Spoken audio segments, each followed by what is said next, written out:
filling in the chat box. Yeah, let everybody know where you're coming from, where you're joining from, I mean. And I just want to start out by just saying welcome and thank you. Massive, massive thank you for taking the time to be here for this workshop. So whether you are here joining the live or if you're watching this as a recording, I'm really happy that you're interested in this topic.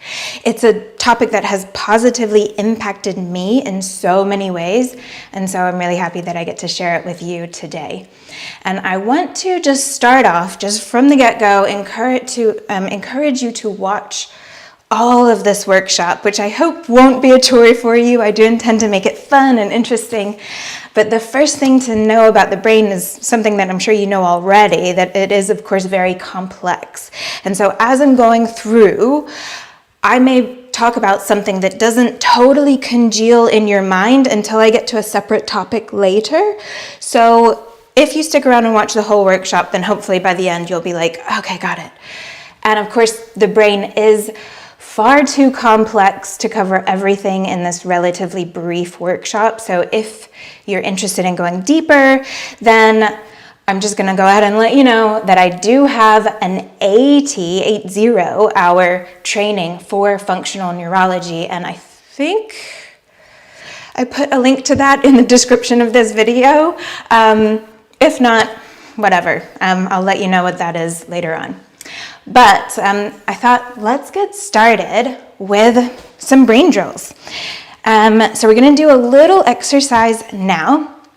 And if you are in a position where you cannot stand up, all good. You can just do this like sitting in a chair as well. All right, I'm going to bring some music into it. But yeah, so go ahead and stand up and maybe just start with like lifting your heels off the floor and lowering them. Just getting the ankles warmed up. Maybe to the beat of the music. Bring your knees to your chest.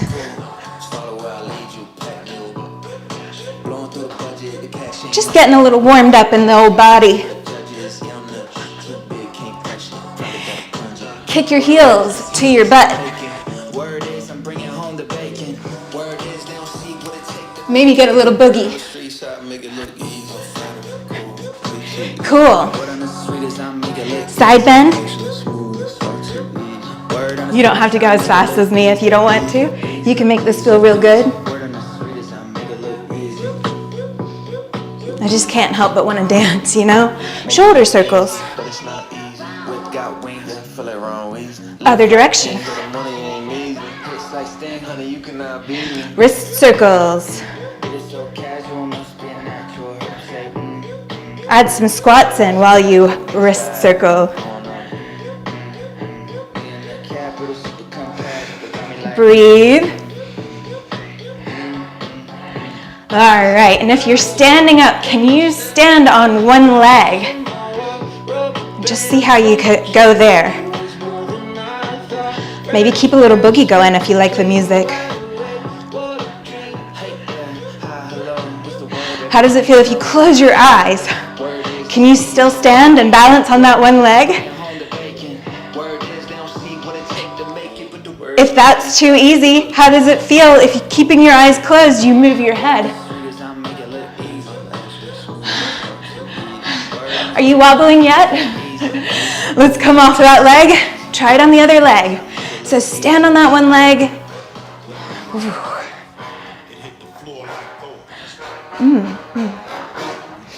Close your eyes.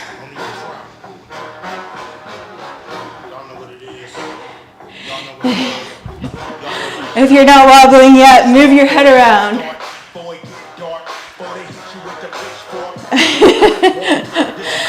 All right.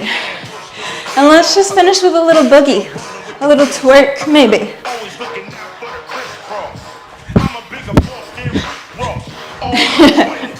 All right, shake it up. All right, so now that we're a little bit warmed up, we're going to do a few brain drills. And it's a good song, that one. We're gonna do it for brain drills. So just get ready to get back into the chat box so that you can share your results if you want to.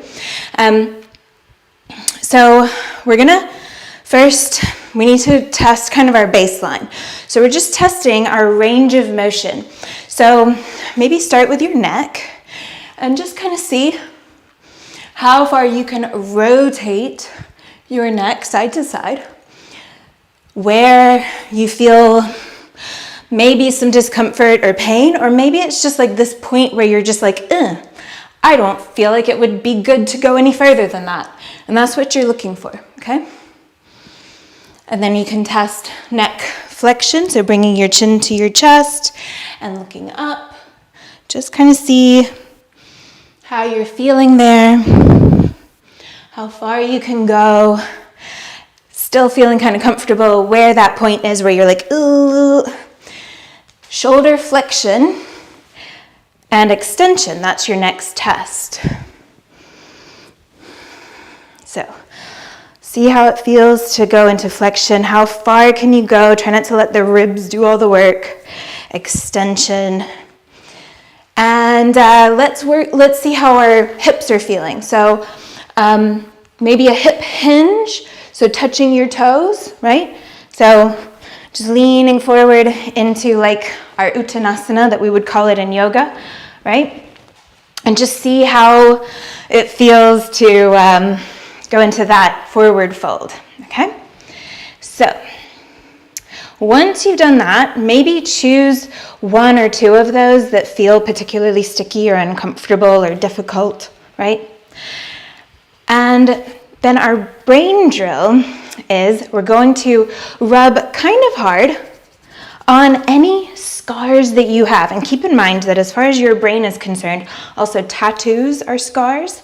Tattoo removal is also a scar, okay? So let's give it a go. So anywhere, maybe if you've had surgery or an animal bit you, just give it a good rub, okay? If you've had a C-section, any kind of abdominal surgery, like rub on those scars that the doctors left you with. Okay. And then once you've rubbed everywhere, don't forget those tattoos, we're gonna see how it's affected our range of motion. So retest your neck rotation, the flexion and extension of your neck, shoulder flexion and extension, and also that forward fold. So leaning over to touch your toes, and let me know, put it in the chat box if rubbing your scars and tattoos has actually maybe helped you go deeper into these. Maybe you don't necessarily go deeper, but it just feels better. Maybe it feels worse. Maybe you're like, oh my gosh, what did you do to me, Adell? You made me feel worse. So let's see. Michelle says, excuse my language, but what the fuck? That's crazy. Yeah, it helps. What? I know, right?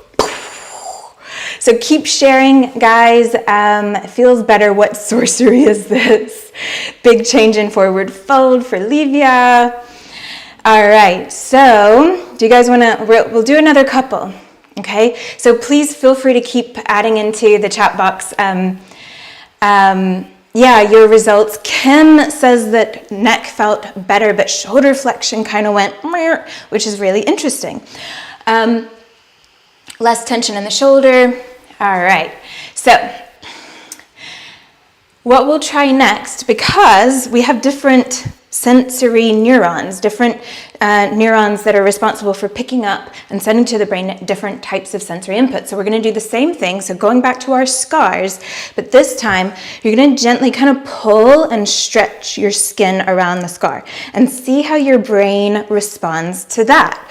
So whenever you're ready, same thing, just go back to all of those scars all over your body, all those tattoos, and just kind of gently pull and stretch the skin, okay? It doesn't have to, don't do it to the point that it hurts. Just get in there. Where's my abdominal surgery scar? Oh.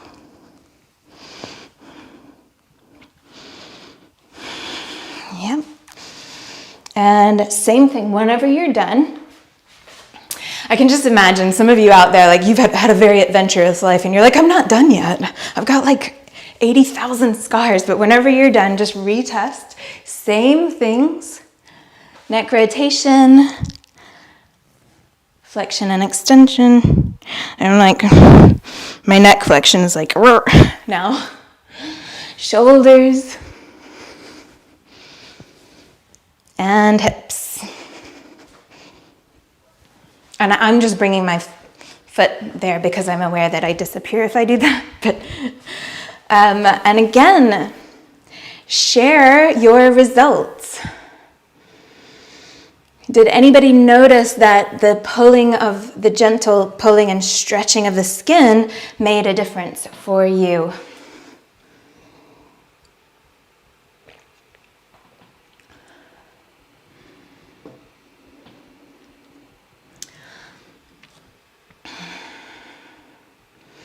Deeper forward fold, got me expanded, less tension in the shoulder.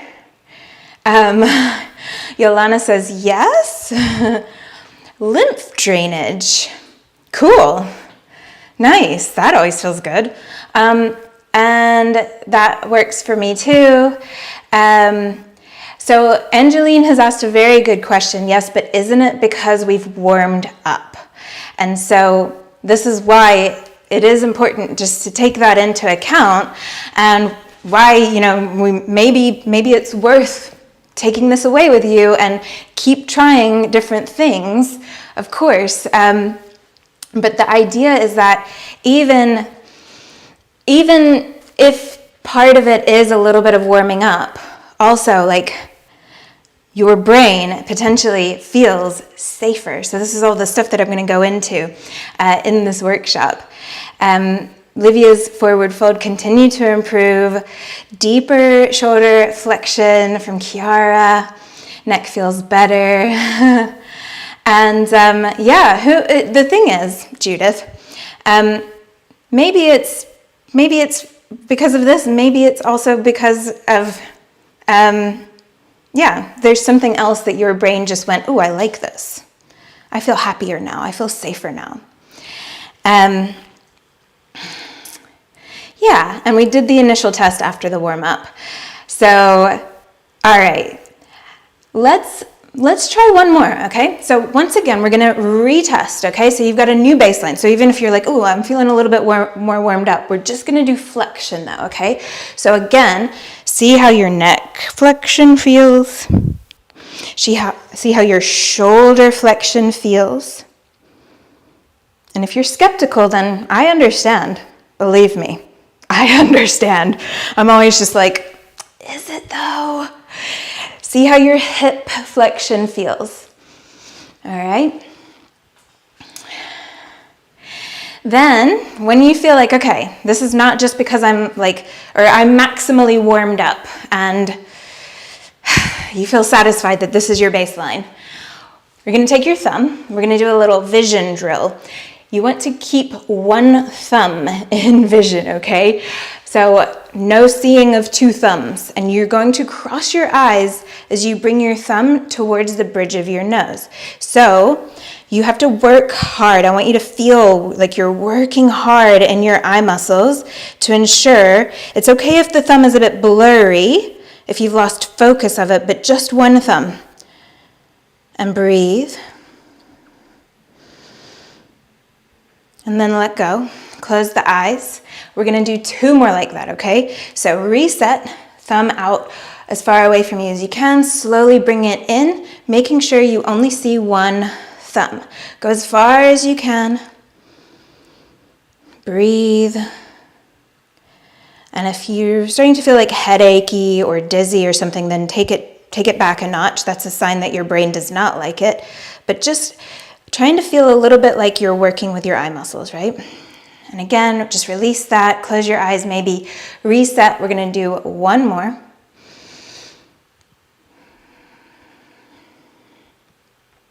So this is called convergence of the eyes because we're bringing them together. 3, 4, 5 seconds is enough.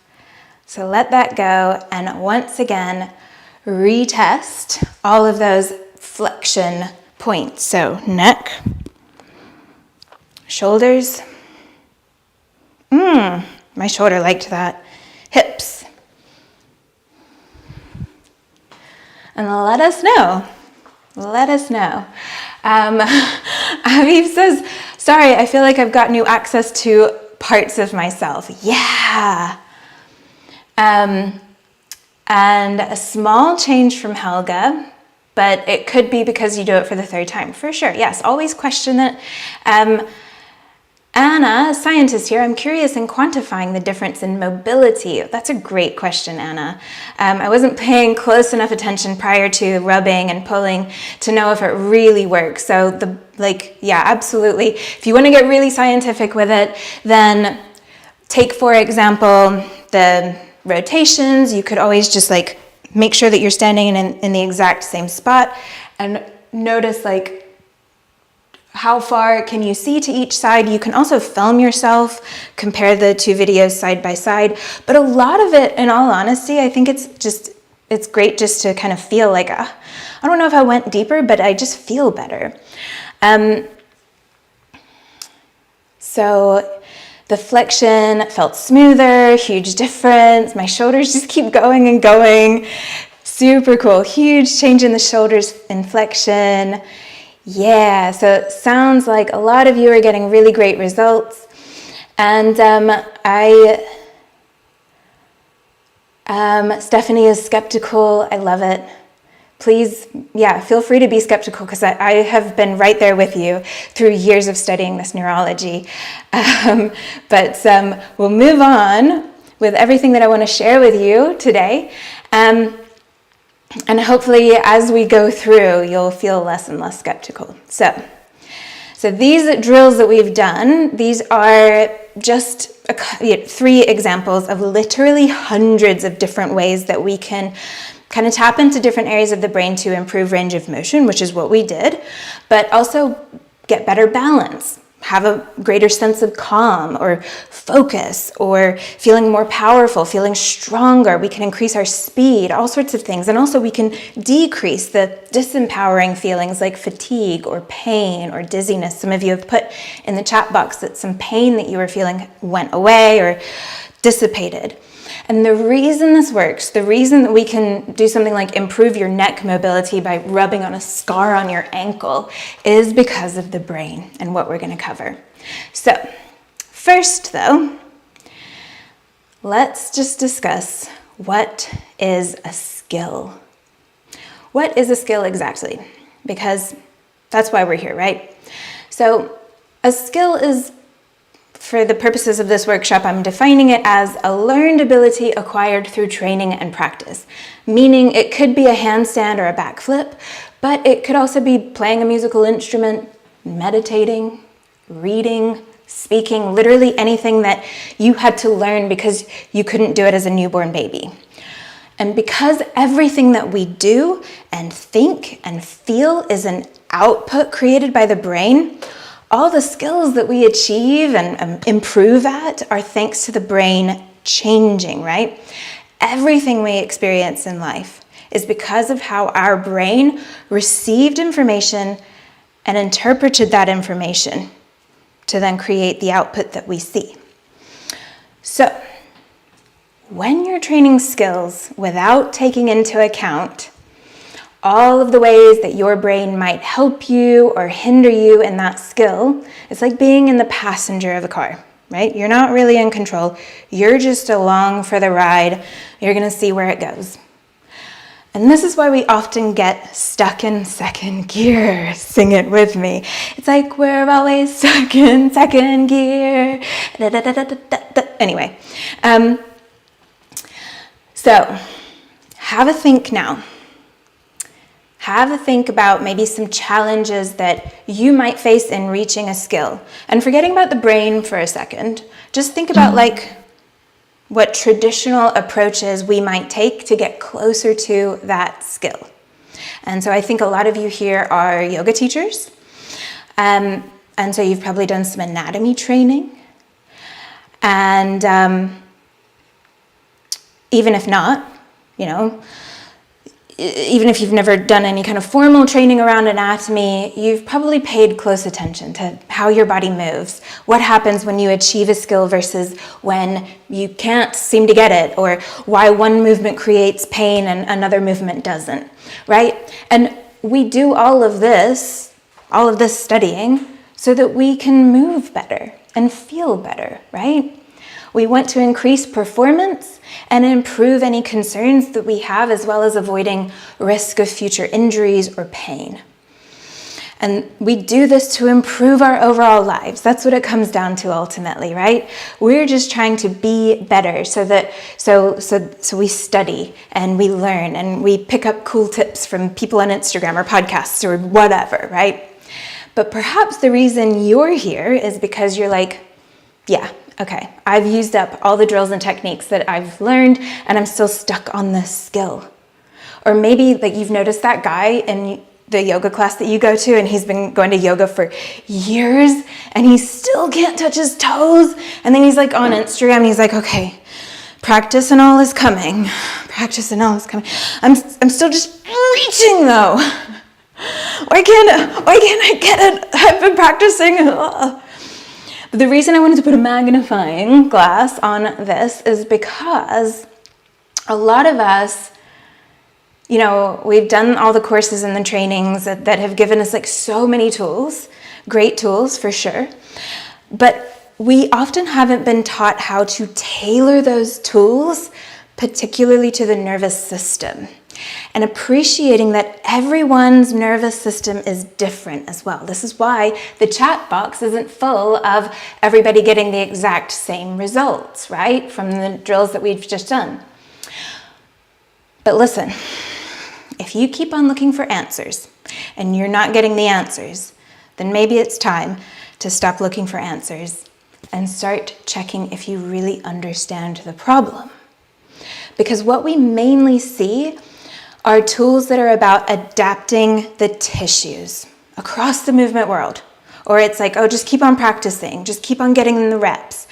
Everything always comes back to, well, just stretch more or strengthen more, or you just need a better adjustment, or whatever. And that's not to say that those methods aren't helpful, but there's just so much more to these wonderful vessels that we live in. Maybe just like touch yourself real quick and just be like, oh, this wonderful vessel that I live in.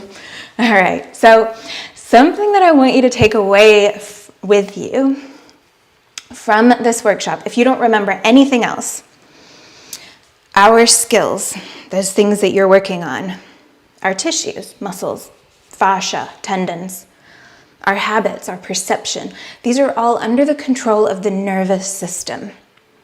And something powerful happens when you stop worrying about trying to like lengthen tissues or just repeat a drill over and over again, and instead recognize that you need to get your brain comfortable with that skill, comfortable in that position, comfortable in that movement, comfortable in that pattern.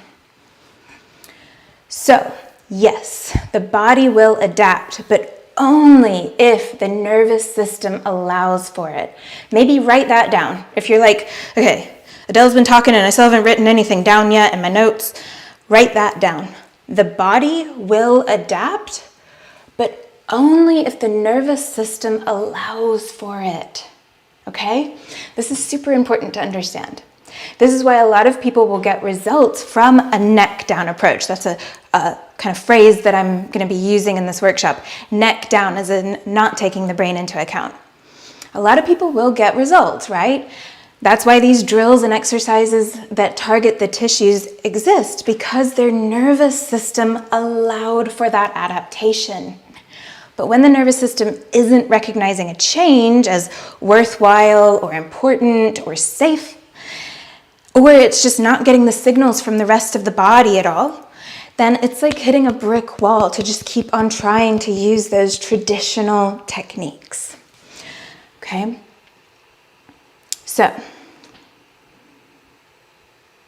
when we take a brain-based approach, we get to understand what makes our brain feel safe. And we get to access all of the gears, right? Not just second. We get to move from the passenger seat to the driver's seat and be able to see a bigger picture of who we are and what makes us feel strong, mobile, calm, focused, balanced, whatever it is. If we want to drive in second gear, we can, but we can also drive in fourth gear or sixth gear or whatever. Okay, so the first way that we can start to bring more awareness to how we can do this, move into the driver's seat. Let me make this slide big for you because I know that that writing is pretty small. Okay, hopefully you guys can see that okay. So the first way that we can bring more awareness of how to make our nervous systems work for us, like jumping into the driver's seat, is to understand that there are these 3 basic steps of literally everything that we do. So first comes input. This is information coming into the brain from the outside. So this could be your 5 senses: vision, hearing, smell, taste, touch. Bringing in information from externally, or it could be information from within your body, that interoception. So it's the senses that tell you if you're carrying something heavy, if you're hungry or if you're full, if you're off balance or not, right?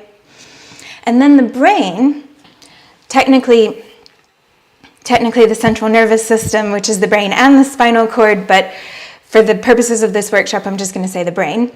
The brain then does the interpretation phase. So that's asking, what does this information mean? Does it mean there's some threat? Does it mean I need to act on it? What do I need to do about this? Have I seen this before? What happened last time? And ultimately this comes down to, is this safe?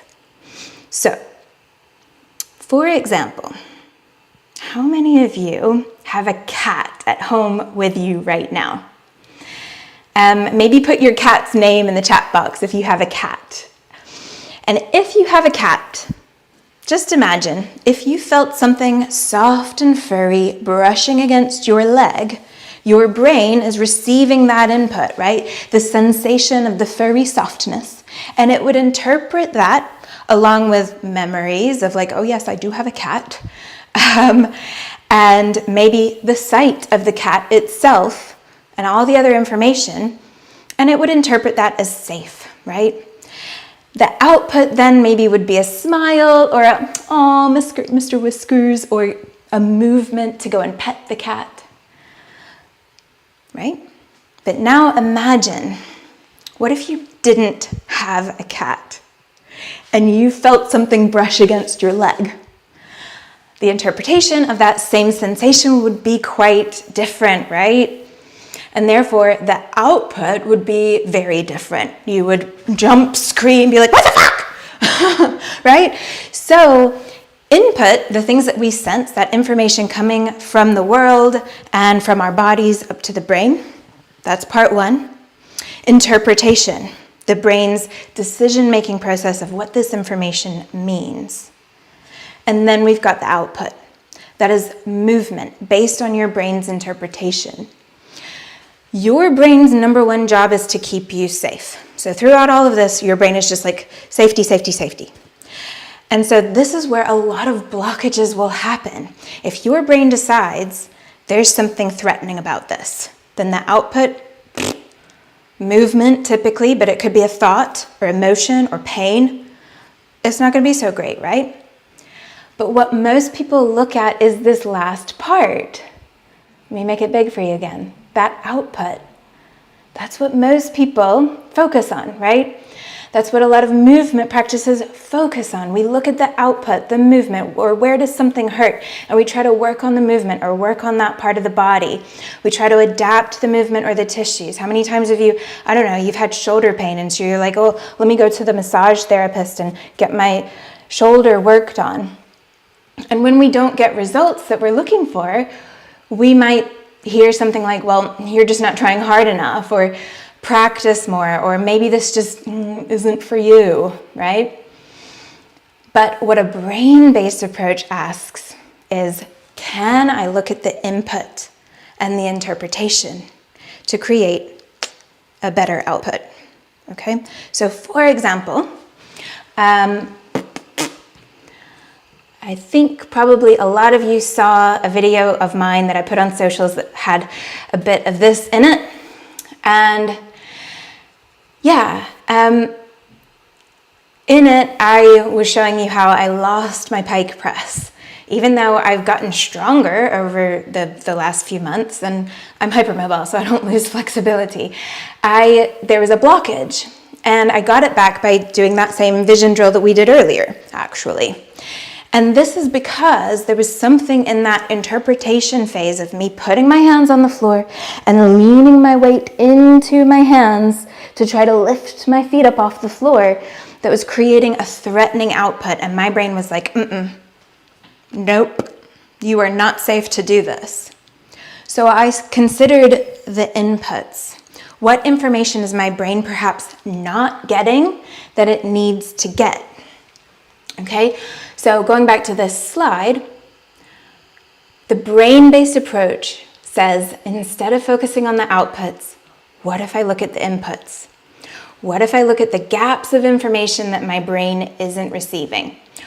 What if I could give my brain more information so it feels safer? So going back to that cat analogy, what if you felt the cat, but then you look down and you're like, I don't see a cat. I don't hear a cat. How would that feel? How freaking scary would that be? So giving your brain more input, being able to see, oh yeah, there's a cat, being able to see it clearly enough to see that yes, it's a friendly cat, and oh, I can hear it purring. It's giving your brain more of that input to change the interpretation from threatening to safe, right? And so, and I love the cat names in the chat box, by the way. Brilliant names there. So yeah, if you get bored of me, just have a look through the chat box and see all the different cat names. But so this brings us, talking about like being able to see the cat and hear the cat, this brings us to the visual system. And this takes us into another kind of blind spot that we have if we don't take a brain-based approach. Let me make that big for you. So, there are 3 systems. These are the 3 systems that the brain uses to understand how to move. How to move through a skill that you're working on, as well as how to move through life, right? And keeping in mind, like, movement could even just be sitting at your desk when you're at work and typing on your keyboard, right? To get the work done that you need to do. Everything is movement. The neck down approach of traditional methods is only looking at the proprioceptive system, okay? So without getting too far into what the proprioceptive system is, it's basically your brain's awareness of where your body is in space. So if my arm is back here, it's thanks to my proprioceptive system that I know that my arm is back there for some reason, right? So,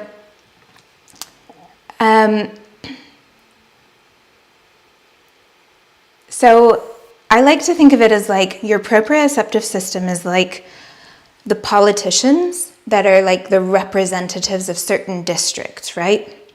But your visual system is like the president or the prime minister or like the king or whatever. Your visual system sits at the top of the neural hierarchy. So think CEO of the company or emperor of the galaxy. Next in line to power is your vestibular system. That's your inner ear, okay? Your vestibular system acts as like your brain's spirit level to tell it which way is up and what direction you're moving in, okay? So this is like Elon Musk to Donald Trump. Sometimes you wonder who is actually at power, because the vestibular system does a lot too. Apologies. Forget that I mentioned that. Blech. But genuinely, there are arguments being had out there in the neurology community that maybe the vestibular system is actually at the top. Who knows, because it's so important, like the visual system, vestibular system, they're both so important, but what nobody is questioning is where the proprioceptive system sits. It is simply not that powerful compared to the other two. So what this means is that your body is, take for example, your body is sending up, your proprioceptive system sending up information, strong muscles, long muscles, everything's good. But then the visual system says, but wait, I can't see very well. Then the brain is going to be like, shut it down. Shut down production of this skill. We got to shut it down. So training your visual system can be a super effective way to change the input, to create a different interpretation and feel a more powering output. If your vestibular system is off, right, then your movements will feel wobbly and unsteady. Training the inner ear realigns the level, restoring stability, and helps the brain feel overall safer to move. All right? So there's another blind spot now that I want to cover. Moving on. And I will give you all, of course, an opportunity to ask questions, which I will answer, but let's just keep going for now. So I'm sure you've seen something like this before, right? So it just shows how our nervous system is ordered. Our nervous system is massively complex, but how it's structured is quite simple. And so what we're looking at is, of course, we've got two branches, and probably a lot of you have come across this before. We've got the central nervous system, which is your brain and spinal cord, and then the peripheral nervous system, which is what branches out, your peripheral nerves that send and receive information between the rest of your body and your brain. And this part is divided by the autonomic nervous system, which produces your involuntary responses like fight or flight or rest and digest. You've all heard these before. And your somatic nervous system, which involves your motor neurons, so that's movement, and your sensory neurons, so that's sensation. So let me know, get back in the chat box. And when you're looking at this chart, what comes to mind when you think about where traditional movement practices tend not to put focus on? Okay? And even if you're not sure, take a guess. The worst thing that can happen is your answer is wrong. Nobody will notice, I'm sure, and nobody will care.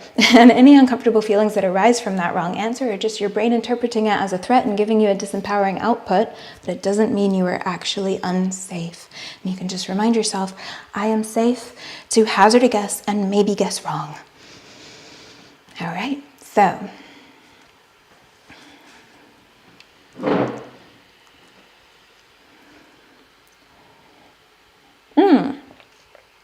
yeah, you're all right by putting the central nervous system as your answer.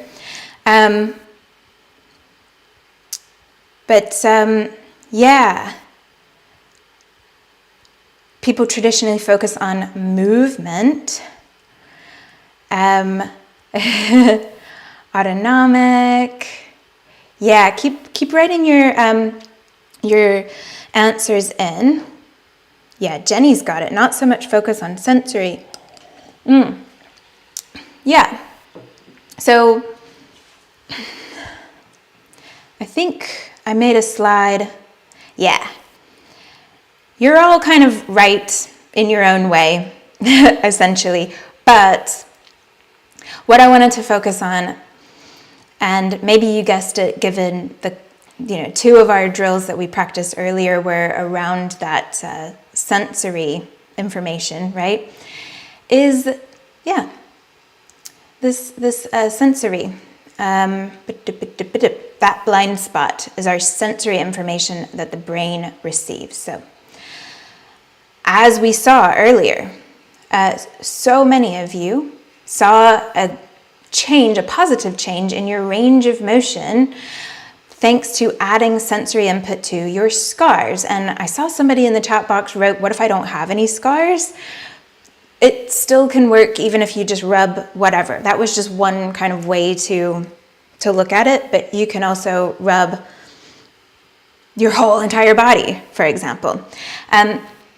But this is why, right? This is why it can be helpful. Your brain is getting new and better, like more clarified information, input about an area, especially if you're working on a scar, an area that previously experienced something harmful, something that made your brain go, oh, right? Therefore, your brain felt safer. It wasn't living in darkness anymore about what's going on in your ankle or wherever your scar lives.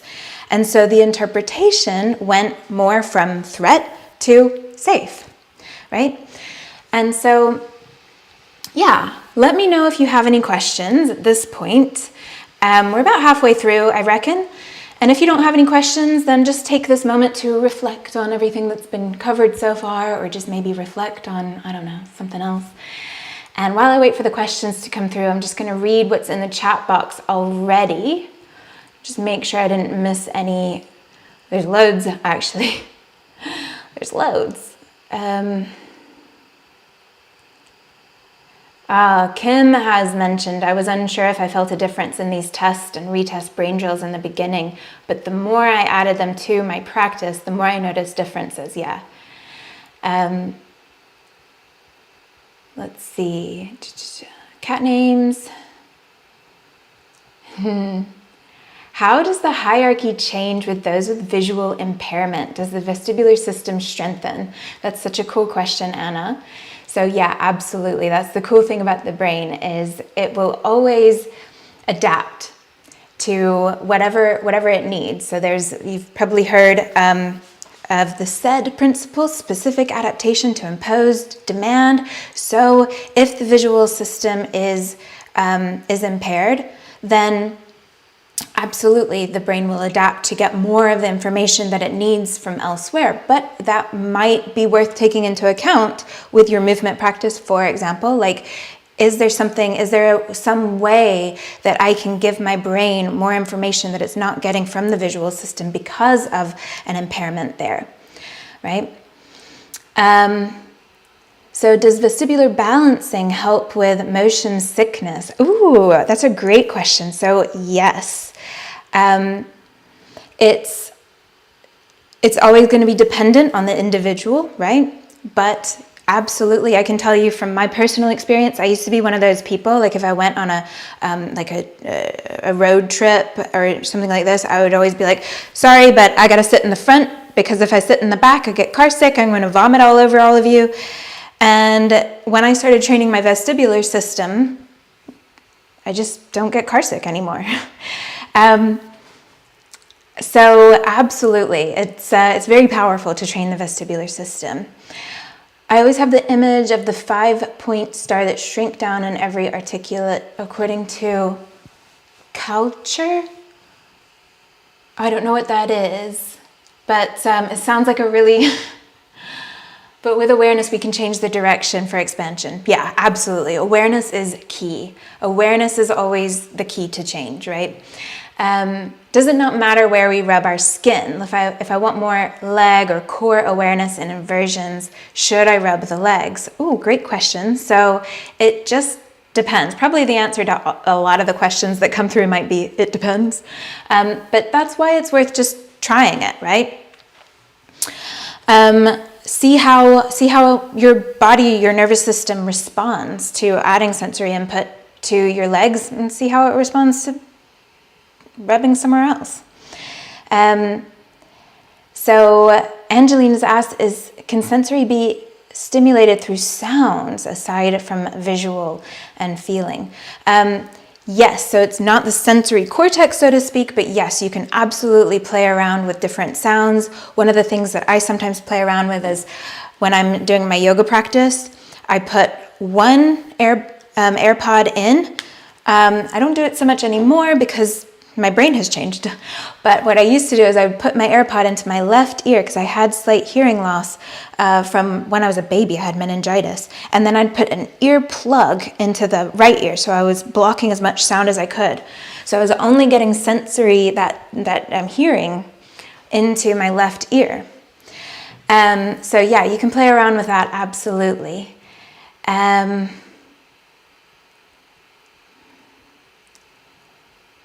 So yes, Ariana, adding that sensory information, so just basically touching yourself more, can improve your skills. Can.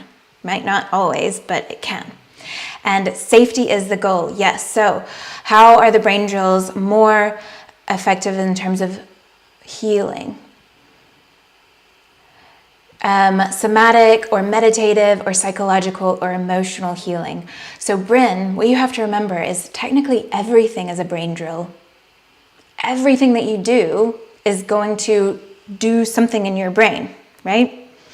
The brain drills that I teach are based on targeting specific areas of the brain. We'll do a few more later on. But ultimately that's why some things work for individuals that may not work for others. Is everything that we do is a brain drill. Meditating is a brain drill. Humming, chanting, those are brain drills. You know, literally like whatever you're doing right now is in a way a brain drill, because you're receiving input, your brain is interpreting it, and you're getting an output, right? So, but the cool thing is when we can take what we know about the brain and start to kind of poke at different areas, okay? We'll have a look at that in a little bit. So, let me take these down for a second. Window capture. There we go, okay. Trying to remember how to use my software. Okay, so now what we're seeing is that we can take basically a much more holistic approach to gaining and advancing our skills when we start to see the blind spots of a traditional neck down approach, right? And so I'm sure a lot of you are wondering, like, well, how do I train these things, right? You're asking, how do I train the sensory cortex or whatever? How do I target the visual system or the vestibular system instead of the muscles? What is the exact technique for using sensory input to improve my handstands or whatever, right? And to explain that, honestly, I would need about 80 hours of your time. So to get specific and to get into each individual system and how to test it and activate it, I suggest considering my full 80-hour training that I mentioned earlier, the one that I hopefully have put into the description. But there is something that these things have in common that you can take away with you now. Don't go, but you can take away with you after this workshop is over and start to play with. And that is just that they're all getting you to do something different, right?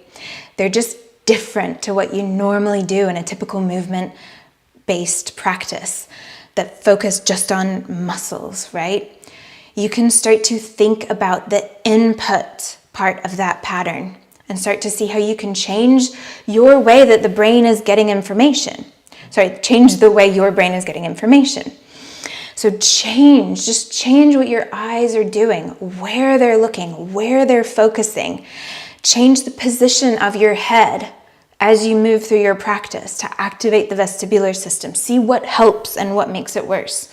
Change the sensory input that your skin and fascia receive. So maybe light touch, light sort of rubbing doesn't work because your brain is maybe used to your clothes rubbing on your skin, but maybe something like skin pulling or stretching, maybe tapping, maybe getting one of those, what are they called? Like vibration gun things on your skin is something that your brain will respond well to, right?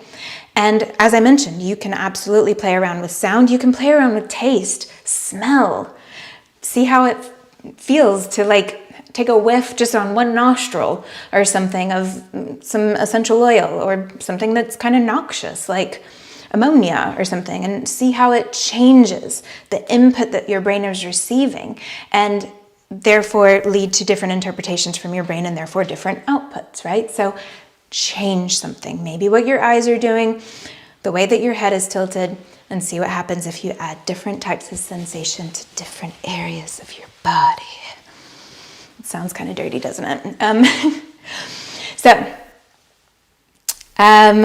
Let's have a look at this chat box. Curious about the eye movement exercises and how that relates to it. So stimulating the eyes in different ways. So the crossing our eyes kind of thing that we did earlier, the nerves that create that movement, or the nerves that innervate the muscles that create that movement, attached to an area of the brainstem that also helps with flexion, basically. Okay, and so that's like an example of how we can kind of poke, kind of pinpoint specific areas of the brain.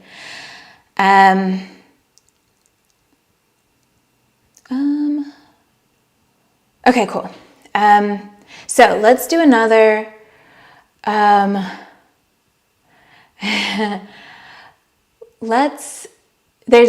So there is one more blind spot that I want to get to. And then we're going to cover how it can kind of all come together to help you progress in your practice. So let's real quick, actually, just to make sure you're not falling asleep on me. If you're in a position to stand up, then we're going to do a little breathing drill that can target an area of the brain that might help us feel a little bit like, whoa, like we've just had a cup of coffee. All right, so what you're going to do is you're going to empty your lungs out, hold your lungs completely empty, and just do some squats. As soon as you get the urge to inhale, go ahead and inhale, stop squatting. Okay, so you should be able to feel back to normal within like 1 or 2 breaths. Okay, so let's all do it together and just see how you feel afterwards. So nice big breath in, exhale all your air out. Hold your lungs empty and go.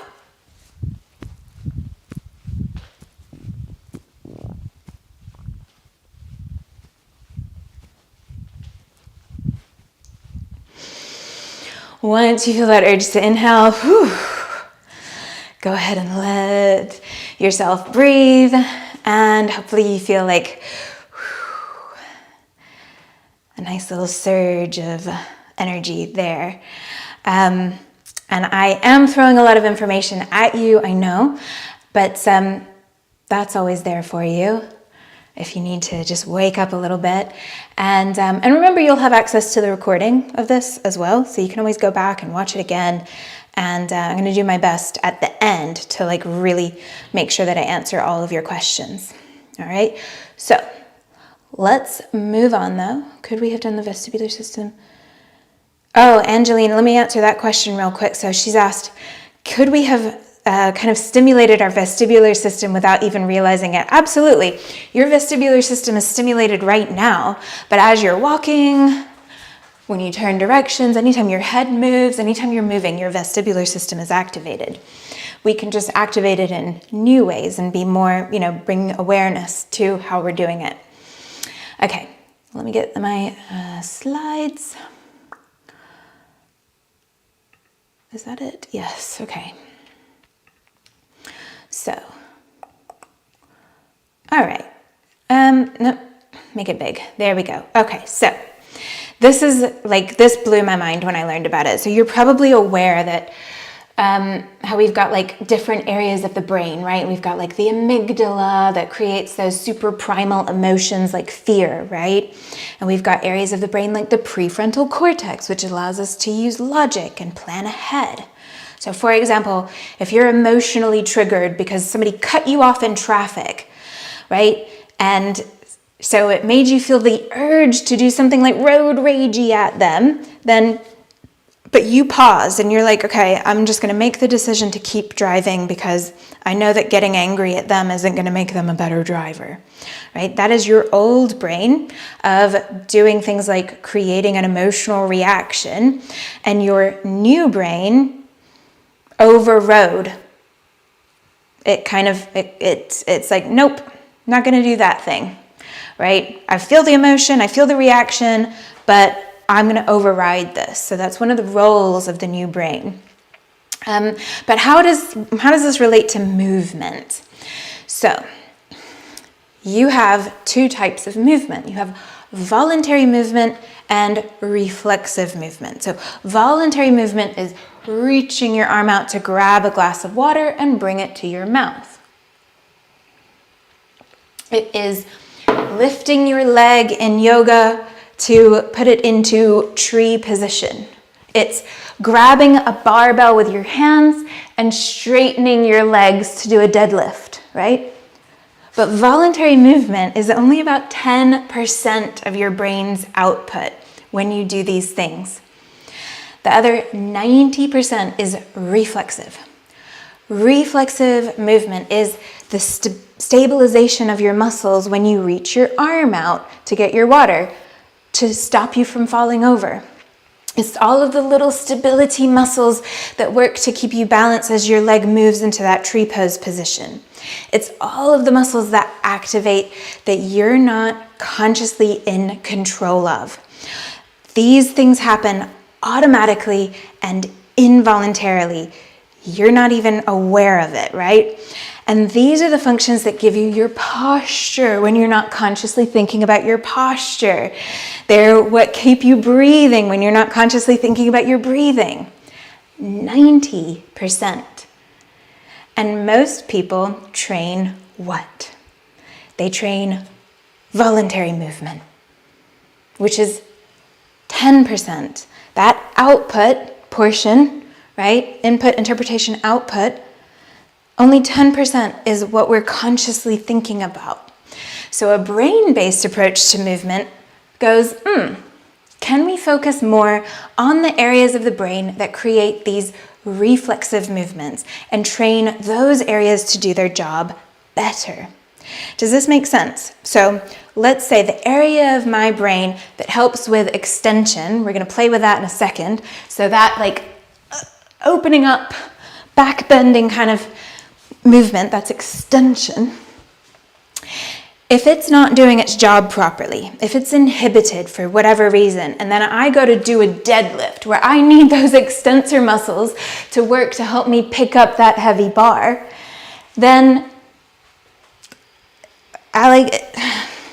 if all I'm focusing on, if all I can do is press down through my little toe or whatever other cue that the gym trainer gave me, then that's only going to go so far, right? Because that's 10%. And the 90% of the reflexive stuff, if it's not going out, if it's not doing its job, then I'm going to feel it. I'm going to feel weak. I'm going to feel some sort of blockage. So let's pause there and let's do another drill together. So we will look at the extensor tone. So maybe, spend some time getting warmed up. We're going to look at, we can do neck extension. If you're comfortable with it, you could do the whole spine. So doing a little lean back, spinal extension, if that feels okay for you. Otherwise, you could also just test your hip extension. So going into a little lunge, seeing how it feels on right side, left side. And, if you need to, you can just spend a bit of time warming up. Maybe you add some sensory input as well, find your baseline. Okay. And whenever you're ready, so testing some extension, right? Whenever you're ready, we'll do 2 different brain drills. How about that? So the first one is really weird. We're going to actually stimulate our jaw muscles. So have your jaw open a little bit. And then can you take your jaw side to side? Now, if you have jaw issues and this feels really uncomfortable for you, then it's not going to help, right? So maybe skip this one if you've got some TMJ issues. But if you're good, take your jaw side to side. And like I talked about with the eye drills, see if you can kind of get up to a point where you feel like your muscles are having to work. You can add in pushing the jaw forward and back. And maybe even do some circles of the jaw.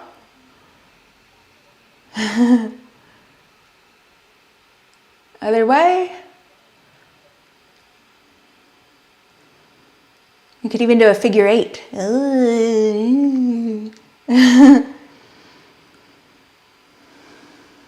Make sure you're breathing. And then finally, if it feels okay for you, maybe just bite down gently. Put your hands, your fingers on your jaw muscles here, and just make sure that both sides are getting engaged. And then once you've done that, retest and see if jaw movements have helped you feel any different in your extension. And for me, I often feel like, because I'm super bendy, right? Like, and I learned at a young age as a gymnast that I can push past discomfort and just keep going, even though I'm like, it doesn't feel good. But what these drills do for me is I can start to go so much deeper, and I just don't feel that same discomfort that I felt before. And Hannah's asking, how could I'm thinking about how to implement this on my yoga students. Absolutely, that's what I'm constantly thinking about too. Like, how could I add this to a yoga class? It depends on, what kind of class you want to teach. But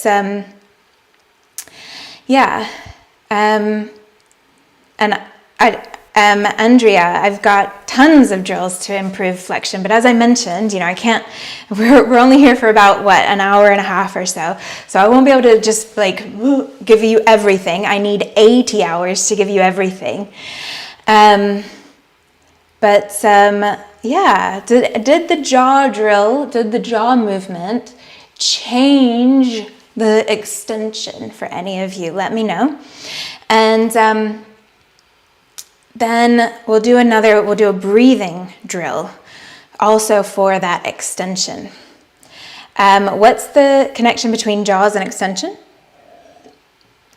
So we are targeting, same for the eyes, like I mentioned, the muscles that do that eye movement, same for the jaw. The muscles that make the jaws move are innervated by a nerve that goes into a part of the brain that facilitates extension. And this is all the things that I teach in my full training. Gazelle says that the jaw movement's bettered her neck. And Yolana says that the extension made her feel more relaxed, less tension. Yeah, we got a few more in the chat coming through. Can't believe the degree of extension I just got past. Wow. Yeah, super cool. All right, so don't let me stop you if you're still typing, but let's all try one more. So if you want to, you can retest your extension, or if you feel like you're ready to go, what we're gonna do is we're just gonna keep on inhaling.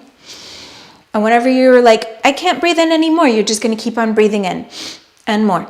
Inhale, inhale, inhale, inhale. And we're overriding the urge to exhale. Just keep on inhaling until you feel like you're gonna pop your lungs. And then you can let it go. And when you feel like, okay, I'm good, retest and see if that breathing drill has made a difference. Oh yeah. That one always works really well for me. My brain loves that one. Yeah, Hannah, scars are trauma for the body, and trauma absolutely makes the body lock itself, right? When we hold trauma, the brain is going threat, threat, threat, threat, threat. All I can think of is threat. And so all outputs, or a lot of outputs, are those disempowering ones.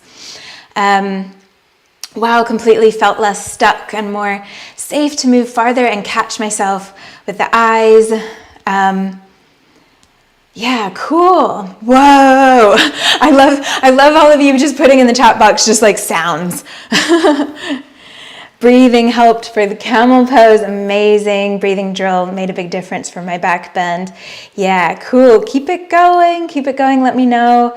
And as I mentioned, so what we did is we activated an area of the brainstem, and it's called the pons. Okay. And it helps with the reflexive movement. So that's that 90% reflexive of extension. And it's so cool, right? And as I mentioned, like there's tons and tons of these drills. And this is everything that I teach in that 80-hour training.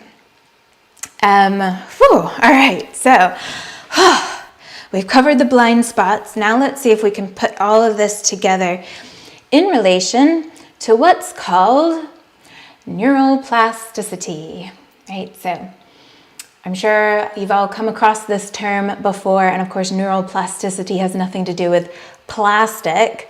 It was just given this name back in, I think, the early 20th century, like when plastic was this new invention, and so people were like, ooh, plastic. Not like how we are now about, now we're like, ooh, plastic. But back then they were like, ooh, plastic.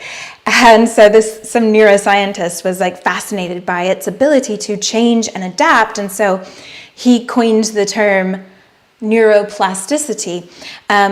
But that is exactly what you are. You are plastic, like, ooh, plastic, that kind of plastic. And just in your ability to change and adapt, in the fact that you are not stuck, ever. Okay, neuroplasticity is why when people say, oh, it's too late for me, I'm too old, I wish I'd done that when I was younger, all of these things are completely invalid. Because your body does not stop changing and adapting, and it doesn't lose its plasticity until you take your last breath, right? So you can always change. You are not stuck. And the product of all of the ways that your brain has adapted and learned to survive and move through your environment over the years of your lifetime is something called brain maps, okay? So your brain has loads of maps that it uses to understand what's happening outside of your skull, right? Your brain is just stuck in the skull, so it has maps to help understand. So you probably have a map of your house, so you remember how to get from your living room to your bedroom, right? Or maybe a better example is you have a map, at least a partial map in your brain of the city that you live in. So you know how to get from your house to the pickleball court, right? Because you go every Saturday to go play pickleball. And so you no longer have to like look up the directions for how to get to the pickleball court because your brain has created a map of the route. And you even know like, oh, I could take this street, or I could take that street, or I could go over the hill, right? And the same goes for movement. You have a map in your brain for every movement that you do. So you have a map for how you walk. You have a map for how you breathe. So you don't have to consciously think anymore about how to walk. You don't have to consciously think like, engage inhale muscles, engage exhale muscles, right? But can these maps be problematic? Yes, they can. So thinking about our walking gait, maybe you walk with a limp, right? Or you walk in a way that after 20 minutes or so, your knee starts hurting because there's a pattern in your gait that you're unaware of, but it creates a threat response over time, and so your brain creates that output of pain. So when we learn a new skill, we're creating a new brain map for that movement, right? And the process of learning a new skill, by the way, creating that new map, will involve making mistakes, and that's cool because there's a whole area of the brain called the cerebellum whose job it is to correct mistakes and learn from them. And that's a whole topic. The cerebellum, which I won't go into here, but I do spend a lot of time on it in my brain-based creative sequencing course, which is it also happens to be one of the modules that you get if you're signed up to my 80-hour functional neurology training that I keep mentioning. But anyway, so we make mistakes when we're learning a new skill, and that's cool. But let's think about when you feel stuck in your progression of a skill. from a brain-based approach, we might ask, have I been doing all the showing up, doing the reps, doing the practice and all is coming, and the way that I'm doing it is creating a map that's leading me down a dead end, right? Have I perhaps created what they call in the neuro world maladaptive plasticity? Or we could just call it bad habits, right? And this is often what happens.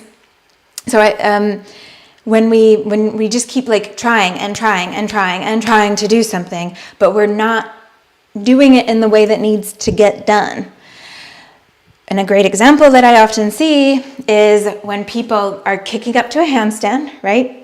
And they're not going all the way to vertical. I made an Instagram post about this recently, right? And so they just keep going up and down and up and down again and again. And so the brain just learns that this is a handstand, right? Well, this is what we keep doing over and over again. This is my map for what a handstand is. And then as soon as they actually go vertical, the brain is like, I've never seen this before. I can't predict what's happening. This feels unsafe. I don't have a map for this. So it must be wrong and threatening and so I'm going to freak out, even though actually that is exactly where they need to be to balance. I can just sense that some of you are like, that's me. It's very common. And so, yeah, maladaptive plasticity. So repetition is great if it's actually populating these movement maps with the information that gets you to your destination. But like, when I see people like on Instagram touting the virtues of repetition, just keep showing up. No matter how boring it is, I just keep showing up and that's how I got to where I am. Without acknowledging that sometimes that's exactly what people are doing. They are showing up, doing the reps, and it's not getting them anywhere but more stuck.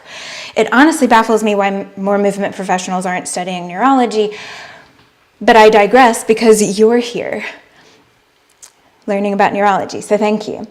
You can see I'm kind of passionate about this. So what can we do about this? Maybe you're thinking of something that you're stuck on, or maybe you've got a client in mind who is, just repeating the same pattern, the unhelpful movement pattern, right? So apart from what we've already covered, adding more input or changing the input through the visual system, the vestibular system, the sensory input, or understanding that 90% of our movement is reflexive and maybe we need to change that.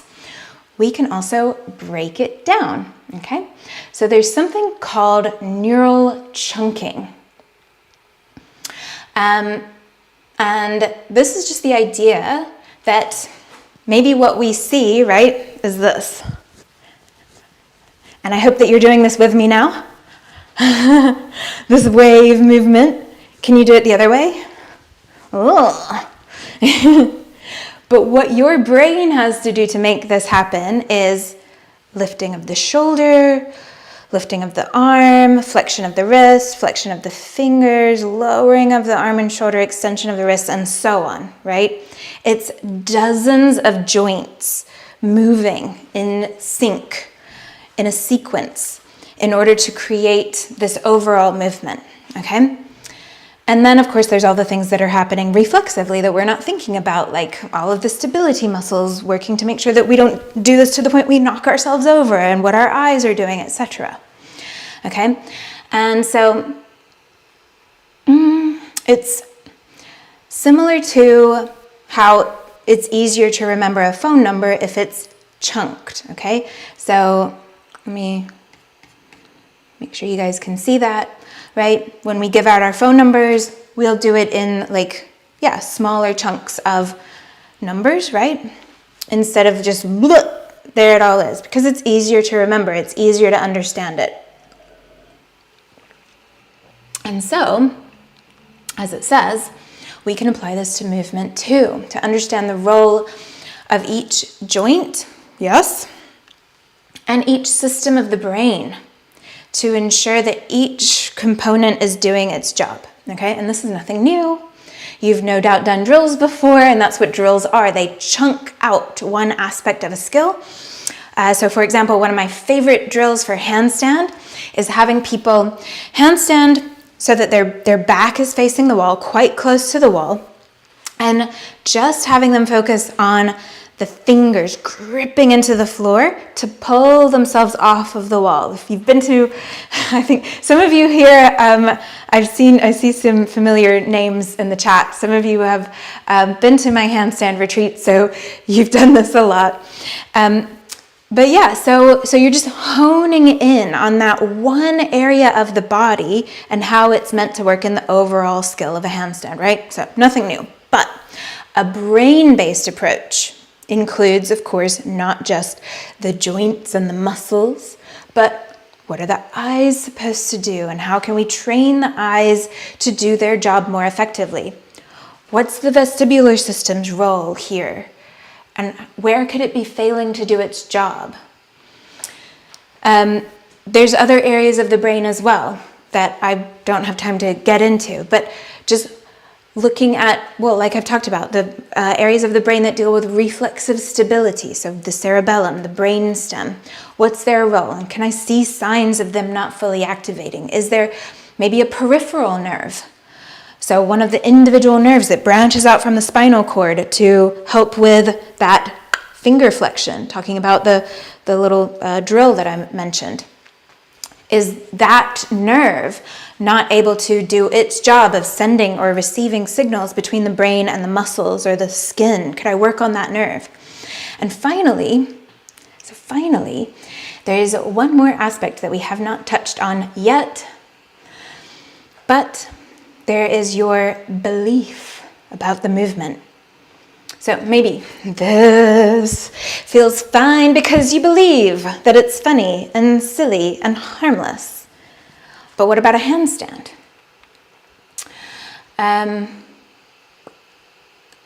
What slide do I need to be on? There we go. What about a handstand? Do you go into a handstand, for example, with the fear of falling? Do you tell yourself, maybe you tell yourself you're bad at meditating every time you go to sit down to meditate? Do you beat yourself up for every mistake? Do you let pain create fear or curiosity? Do you focus on your strengths and where your body feels strong? Or do you focus on where you feel weak? All of this will absolutely affect that interpretation phase of the neural process. And guess what? These beliefs, they are part of your maps too. Let me repeat that. Beliefs are part of your movement maps too. So you may have heard the phrase, neurons that fire together, wire together. It's kind of like the catchphrase for neuroplasticity. Neurons that fire together, wire together. Meaning if I do one thing and I do another thing at the same time, then over time those two things are going to be made into one combined thing. And so you can absolutely get in the habit of feeling fear every time you go into a handstand. It can become a habit, a movement map.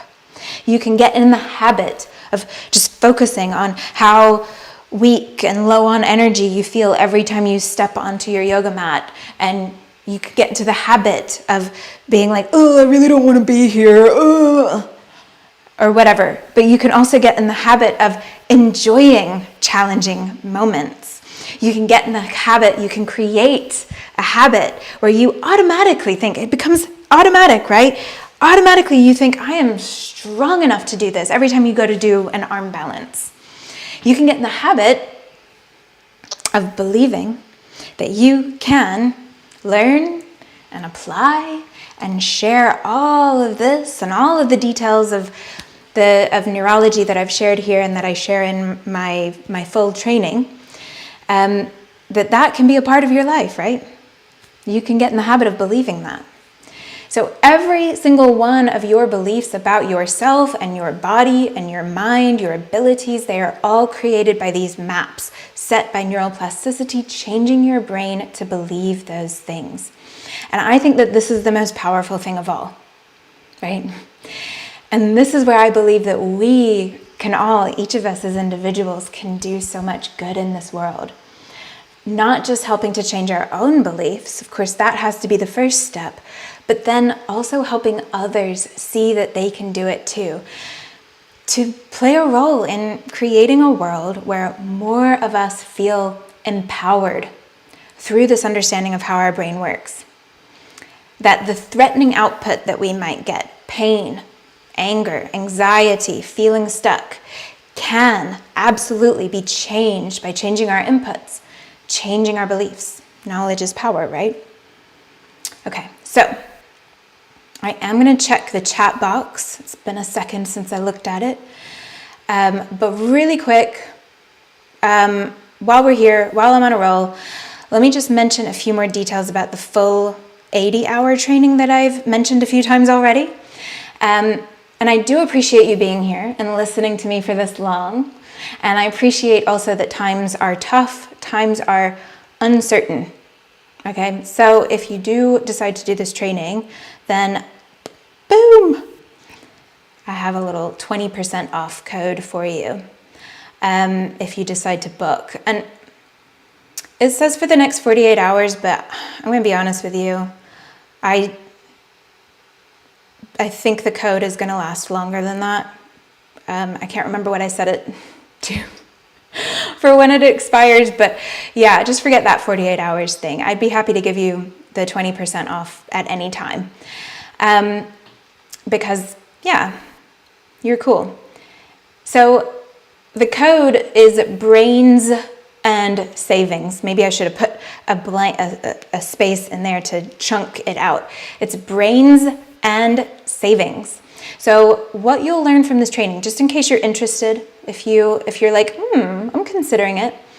And by the way, you don't have to be a yoga teacher to benefit from it. Okay, I have in the past tailored it to yoga teachers, but I'm trying to kind of expand it to more than just yoga teachers at this point. And it's just all of the like more detailed look at all of those like blind spots that I spoke about today. So if you have a look at this, so these are kind of some of the things that, in my opinion, make this training freaking valuable, okay? It's just entirely based on all of the information that totally changed my life for the better. So what you'll learn is the visual system and drills. So there's a lot that goes into this. It's things that you can do to help your actual eye health, but also using the visual system like we kind of played around with today for better mobility, better movement. We can use it to calm the nervous system or increase focus and so much more. There's the vestibular system. There's a whole module on that. So that's your inner ear, as I mentioned. So you'll learn how you can use that to improve balance, get greater stability, improve range of motion, decrease pain, dizziness, vertigo, motion sickness. Somebody asked about that. And honestly, like you can just Google like vestibular system and then put in like any kind of issue, like literally any health issue. And probably there's like studies that have been done that have shown some sort of link between vestibular issues and other health problems. Like this system is so profoundly important to pay attention to. So you'll also learn more about the cerebellum. So this is like the motherboard of movement. Moving well requires a healthy cerebellum. So you'll learn about that, as well as how to spot if somebody has cerebellar issues and how to help them. We'll learn about the brainstem. So there's 3 specific sections of the brainstem. So we'll learn about what they do in terms of biomechanics, stability, posture, as well as how to spot if somebody has brainstem issues, what part of the brainstem is problematic, how to help it. Sensory cortex, of course, is on there. And how we can use that not just to improve range of motion like we looked at a little bit today, but also balance, proprioception, how we can use it to prevent and rehab injuries and so much more. There's breathing techniques that activate different areas of the brain and can improve our brain maps and all sorts of other things that we can do with breathing. There's a whole neural flossing module. So there's 14 different nerves that we'll look at. And this is basically just working on the peripheral nerves, and this can massively help with pain, coordination, range of motion, There's also 12 cranial nerves that we'll get to learn about and how we can use those to improve movement and well-being. There's spinal reflexes that we can tap into for improving range of motion as well as reducing pain and discomfort and specific areas of the body. And then also, as I mentioned, when you sign up, you immediately get access to my brain-based creative sequencing course. If you're more interested in just that, that's also available as a standalone thing. But you also get access to other brain workshops that I've done as soon as you sign up. And then in October, we'll have 8 live sessions over each weekend. So it's intense. I'm not going to lie, it is intense. We'll start with a practice, and then it's like 4 or 5 hours of learning after that. But I try to make it fun. I hope you guys have gotten a little taste of I'll do a little dance for you when you need it, just to make sure that you're having fun and get you to jump up and dance with me. But also, I completely understand that you all have lives. You may not be able to make it to every minute of these live sessions. That's totally okay. I record each one, and then my assistant Zinab and we break the videos, the recordings up into individual little things. So it's not like if you want to go back and revisit, you don't have like a 6-hour video that you're like, oh my gosh, where did she talk about the cerebellum? Like we'll break it up for you. So it's all nice. So you get the lifetime access to these recordings. And then you also get lifetime access to this community. So every time I do a training, I also run like extra little follow-up calls. So even if you're not freshly graduated, you can still come. So I've got people from trainings 3 years ago, they'll come to those follow-up calls.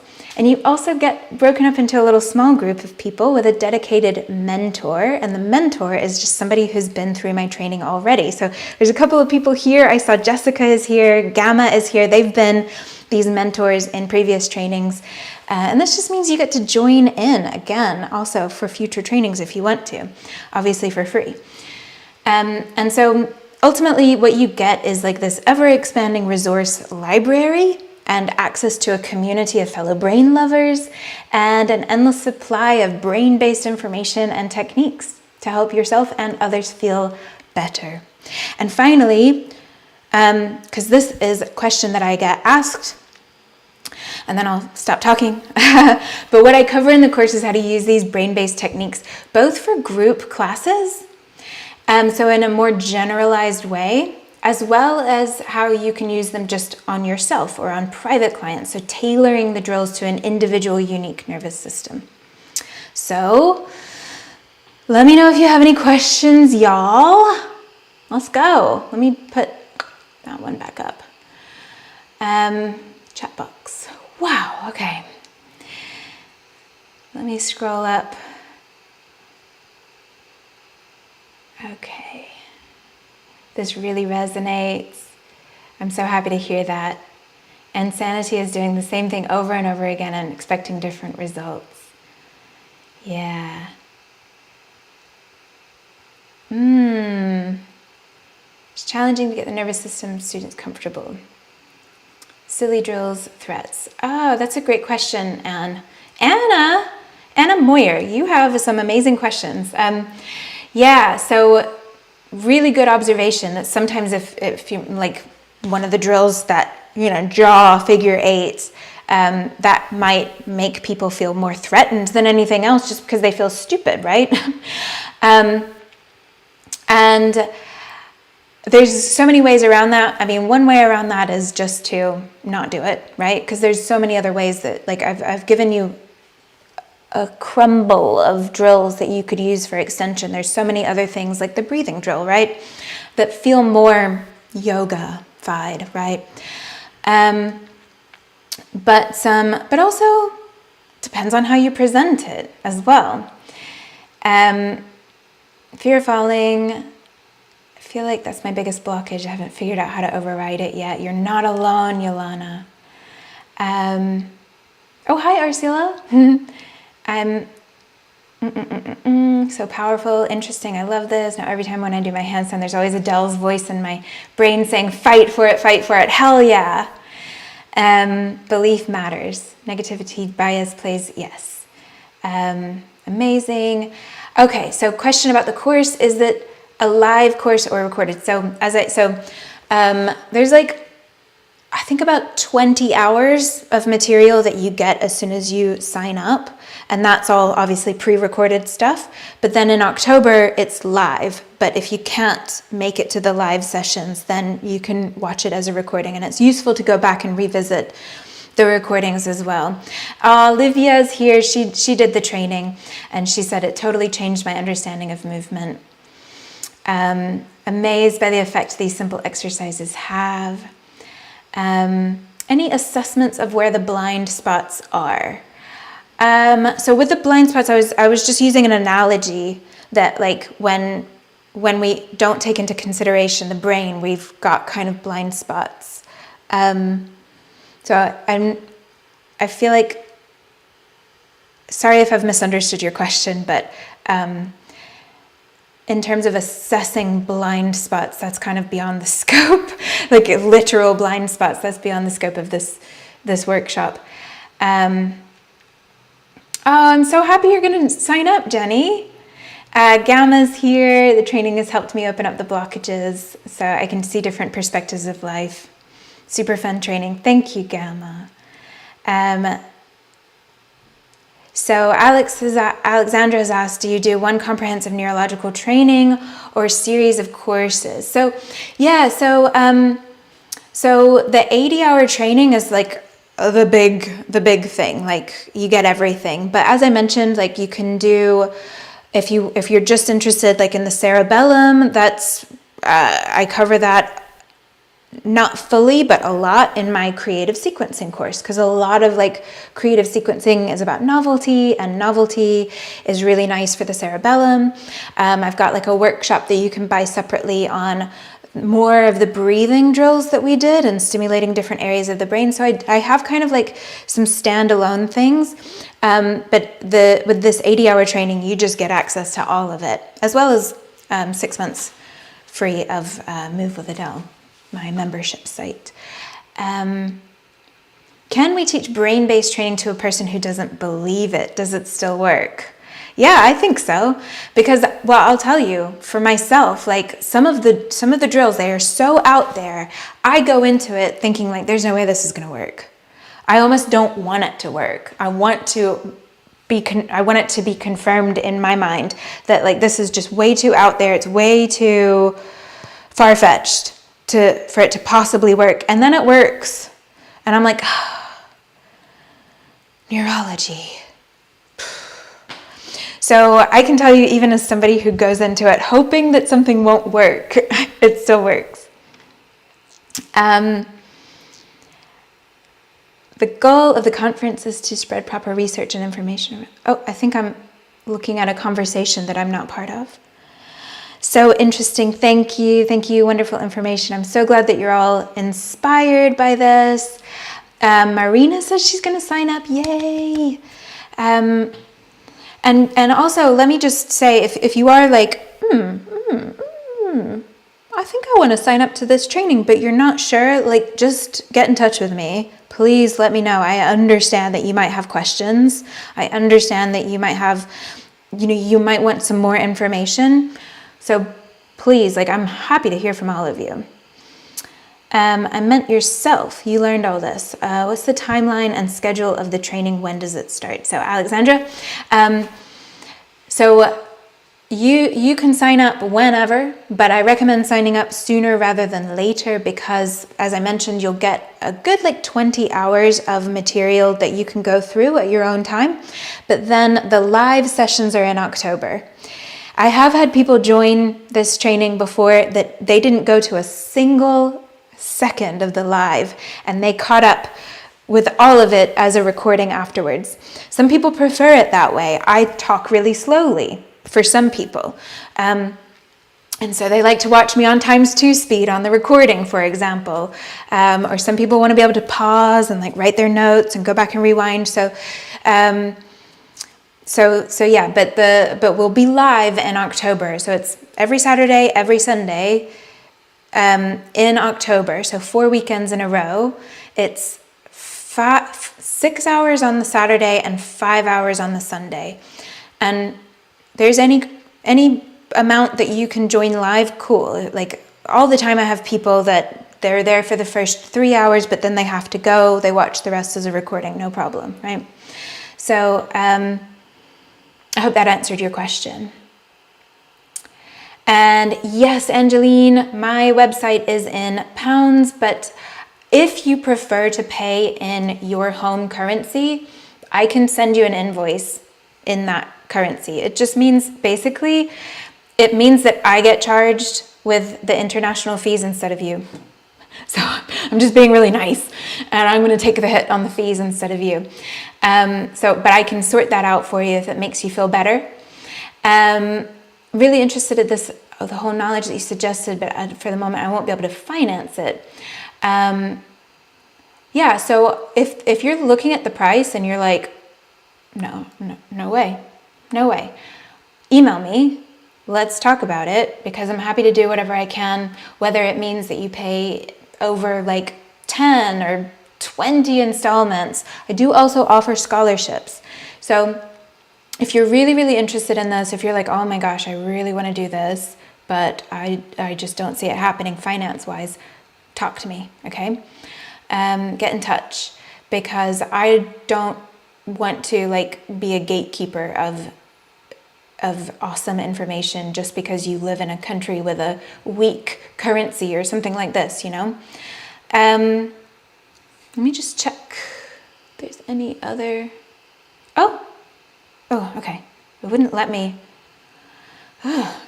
scroll up for a second. Oh, sorry, Alexandra. Okay, I just saw your earlier question. Did you do one? Oh, yes. So most of what I've learned, I meant to mention this earlier. I'm so glad you asked. Most of what I learned, Alexandra, not all of it, but the majority of it comes from an online university called Z Health. And I started learning from them, what year are we in? 2025. So it was 5.5 years ago. I started learning from them, and that's when I was just like, oh my gosh, mind blown. So totally understand as well if you want to just go straight to the source and you're like, you're cool, Adele, but I want to learn from those people. Let me know, because I also have discount codes. So you can get a discount on their courses if you prefer just to go to them. But I will say the way that their courses are laid out is it's very, very in-depth, and there's a lot of details, especially if you're a yoga teacher. There's a lot of details that they go into that you're going to be like, I'm never going to use this. And what I've done is kind of tailored it more to people who teach yoga classes, Pilates classes, sort of fitness classes. Yeah, just making it a little bit more tailored to that. And also I'm a lot cheaper, just saying. So let's see.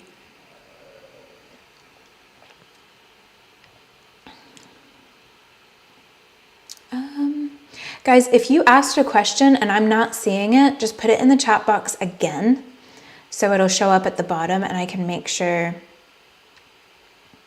to answer it. So somebody's asked a question. So the eye drills for flexion and extension, does anyone help for feeling the hips, making the hips feel less rusty? So this is kind of going back to how everybody's nervous system is a little bit different, right? And so it's not, like, for sure there are drills that we can do. There's stuff we can do on the shoulder, there's stuff we can do in the ankles, and there's stuff that we can do in the hips themselves for making them feel less rusty. But if it's an issue with the vestibular system or the visual system, it's really just about testing different drills on you as an individual to see what helps. So again, the way that the full training is laid out is you get things that are like, okay, this kind of works generally for the general population. But if you want to get really tailored, then we can poke this and prod that and tweak that and see if it helps an individual. And Kimberly is here as well. Yeah, hi Kim. Kim also did my training last year. And yeah. Oh, cool. Yeah, thank you. Well, I don't see any other questions. So maybe we're done? Are we done here? I'm so grateful again for all of you who showed up and did all of these things with me. Oh, great question, Hugh. Yes, so absolutely, you 100% get your continuing education credits when you complete the course. So upon the completion of the live classes, I will send you a quiz, and you have to get 100% on the quiz. You have to get all of the questions right, but you can take it as many times as you need to. Once you've completed that quiz, then you qualify for that certificate. Yeah, so it can absolutely be added to Yoga Alliance. Yes. My throat feels very dry now after all this talking. Thank you so much. We'll be in touch for sure regarding the TTC. I'm so happy that I'll hear from you, Yolana. Your question is answered. Awesome. Cool. All right. I'm going to stick around for maybe like 30 more seconds. But right now, all I'm seeing is lots of thank yous coming into the chat box. So you're welcome, but also thank you, genuinely. You guys have made my day with your amazing questions and just being here and being interested in this stuff. And also for those of you who are like, I'm skeptical. Thank you. Thank you for not just like, we've got to question things in this world that we live in, right? So thank you so much, all of you. If you do think of a question, you're like, oh no, I should have asked her this. Please just email me, get in touch. Thank you, Anna. I'm so honored. You asked such good questions. I love seeing like an intelligent question asker in the chat box. Keeps me on my toes. Thank you, everyone. You're doing so many great work. We'll meet you at some point. I hope so, Natalie. Sending you all massive hugs and kisses and good vibes, and remember the belief. Remember to hold in your mind all of those beliefs are powerful and they are absolutely embedded in your neural wiring. So use that awareness that you've got. Your prefrontal cortex helps you understand what thoughts are going through your mind. You can absolutely change your thoughts. Thank you, Aileen. Thank you, Rachel, for being here. The best place to reach out, Michelle, is via email. So if you're here, then I assume you're here because I emailed you the link. So you can just hit reply to the emails that I've been sending you. But if you message me on Instagram, TikTok, I'm pretty good at checking my messages. I'll see it if you message me anywhere. Get to sleep, Mallory. It's late over there in China. Thank you for this workshop and great lessons. Oh, thank you, Kiara. Oh, you guys, you're giving me so much love. I just want to stay here and hang out with you. Cool. All right, everyone. So remember, get in touch. I'm not one of those people that's like, oh, I get so many messages, I don't see them all. I actually don't get that many messages. So just send me a message. I love hearing from you, honestly. Sending you all big hugs. Enjoy the rest of your day, or the rest of your evening. I am going to sign off now because I think all the questions have come through that are going to come through. Bye, guys.